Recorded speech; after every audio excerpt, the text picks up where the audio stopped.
여러분, 안녕하세요. 친환미국 약사입니다. 당뇨는 현재로서는 완치가 어렵습니다. 증상 완화를 통한 합병증 예방이 치료의 중심이죠.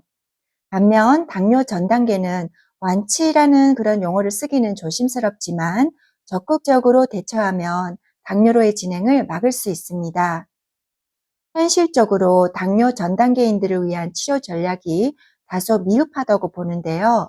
의사와의 상담을 통해서 개인 맞춤형 식단 조절, 운동, 체중 감량은 당연히 기본으로 들어가되 혈당 조절에 도움되는 보충제 몇 가지 정도는 잘 이해하고 섭취해 주는 것이 필요하다고 생각됩니다. 미국 당뇨병 협회는 당뇨 전 단계 사람들에게 메트포르민 사용을 고려할 것을 권장하고 있고요. 실제로 미국 닥터들이 당뇨 전 단계 환자들에게 메트포르민과 또 피를 묽게 하는 아스피린 저용량 81mg을 처방하는 사례가 적지 않습니다. 하지만 다른 나라의 경우 당뇨 전 단계 환자가 메트포르민을 처방받기는 쉽지 않을 수 있어요. 처방약 메트포르민을 대체할 만한 혈당 케어 보충제 중에 하나는 베르베린인데요. 문제는 베르베린이 맞지 않는 사람들은 섭취를 포기할 수밖에 없습니다. 이런 맥락에서 오늘은 베르베린을 대체할 수 있는 다른 혈당 케어 보충제들을 소개하면서 이 성분들 각각의 효능과 특장점, 섭취 용량, 부작용별로 각각 한번 비교를 분석을 해보겠습니다. 바로 시작할게요. 첫째는 바나바이프입니다. 바나바잎은 코르솔산이라는 성분을 함유하고 있는데 이 성분은 포도당 운반체인 GLUT4를 활성화시켜서 포도당이 세포 속으로 잘 들어가도록 도와줍니다. 즉 코르솔산은 인슐린과 유사한 작용을 하여서 혈당 수치를 내려줄 수가 있어요. 또한 혈중 포도당은 글리코겐으로 전환되어서 간과 근육세포에 저장이 되는데 코르솔산은 바로 이 과정을 촉진하여서 혈당을 낮춰줍니다. 이와 같은 이유로 바나바잎은 특히 당뇨 전 단계 또는 경증의 제2형 당뇨병 환자에게 유용할 수가 있습니다. 두 번째는 비터멜론입니다. 묘주라고도 부르죠. 묘주는 여러 활성 성분을 가지고 있는데 이들 중 인슐린과 유사한 효과를 나타내는 샤론틴, 폴리펩티드 P, 류신과 같은 이런 성분들이 포도당의 세포 내 흡수를 돕고 간에서 포도당이 만들어지는 것을 억제하면서 혈당 조절에 기여합니다. 세 번째는 혈당 조절에 꼭 필요한 미네랄이죠. 크롬입니다. 크롬은 인슐린 수용체를 활성화시켜서 인슐린 신호 전달을 향상시켜요. 즉 인슐린이 세포 표면의 인슐린 수용체에 더 잘 결합하도록 도와서 포도당이 세포 속으로 잘 흡수되게 도와줍니다. 이렇게 인슐린의 효율성을 향상시켜서 혈당 수치를 정상 범위로 유지하는 데 기여하기 때문에 크롬은 특히 인슐린 저항성이 있는 사람들의 혈당 수치 조절에 도움이 될 수가 있고요. 당뇨병 관리뿐 아니라 체중 관리, 또 대사증후군 예방에도 중요한 역할을 하는 것으로 기대가 되고 있습니다. 바나바잎, 크롬, 여주 추출물 이 세 가지 성분 모두 혈당을 조절할 뿐만 아니라 체중 감량에도 효과가 있음을 나타낸 여러 연구 결과들이 있어요. 바나바잎과 크롬은 혈당을 조절하여서 간접적으로 식욕을 억제해 줄 수가 있고요. 비토멜론, 여주는 탄수화물 흡수를 감소시키고 지방 대사를 촉진하여서 체중 감량에 도움이 될 수가 있습니다.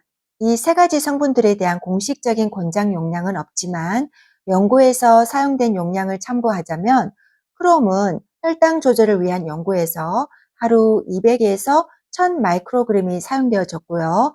우리가 구매할 수 있는 크롬 영양제도 대체로 이런 용량으로 출시가 되고 있습니다. 바나바잎의 경우 250에서 500mg 용량을 섭취하고 제품을 선택할 때는 코르솔산 1% 함량이 명시되어 있는지 꼭 확인하셔야 되겠고요. 여주도 역시 보편적인 그런 복용량이 없지만 보통 500에서 1000mg 섭취량이 권장되고 있습니다.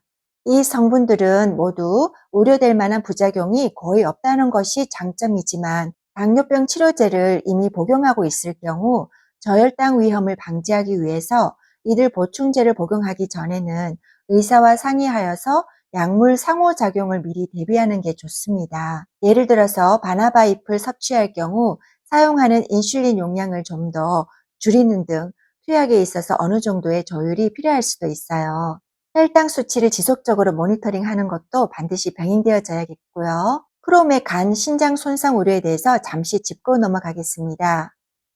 학술지에 어떤 특정 영양소가 심각한 손상을 주었다는 보고를 접하면 무조건 그 물질을 기피해야 할 것처럼 생각될 수가 있는데요. 그런 사례는 시나리오를 먼저 살펴보고 독성에 노출된 사람이 어쩌다가 그리고 얼마나 많이 먹었길래 그런 손상을 입었을까 여기에 대한 팩트 체크를 해볼 필요가 있어요. 다시 말해 보통의 일반적 상황에서는 그런 일이 잘 일어나지 않는다는 이야기죠. 크롬의 독성 사례는 수십 년 전 한 여성이 다이어트를 할 목적으로 하루 1200에서 2400 마이크로그램을 4개월에서 5개월 먹고 나서 간과 신장이 손상되었던 케이스였습니다. 이 케이스의 연구는 식품이나 영양제에 함유된 크롬은 일반적으로 안전하지만 고용량 섭취는 주의해야 되겠다. 이렇게 결론이 났습니다. 혈당 강화 보충제를 복용할 때는 자기에게 맞는 최적의 성분과 용량을 찾기 위해서 보충제 한 가지씩 낮은 용량으로 시작하여 혈당을 꼭 체크해 가면서 증량을 하거나 감량하는 방법이 있습니다.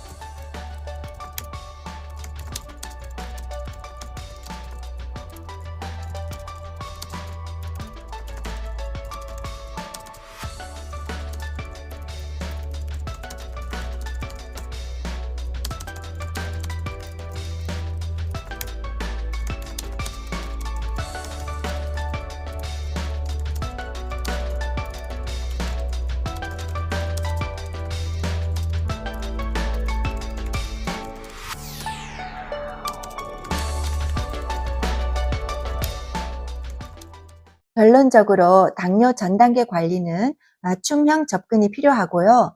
의사와 상담을 통해서 적절한 식단 관리, 운동 루틴을 구성하고 또 혈당 조절에 도움이 될 수 있는 보충제를 잘 이해한 다음에 섭취하는 것이 도움이 될 수가 있습니다.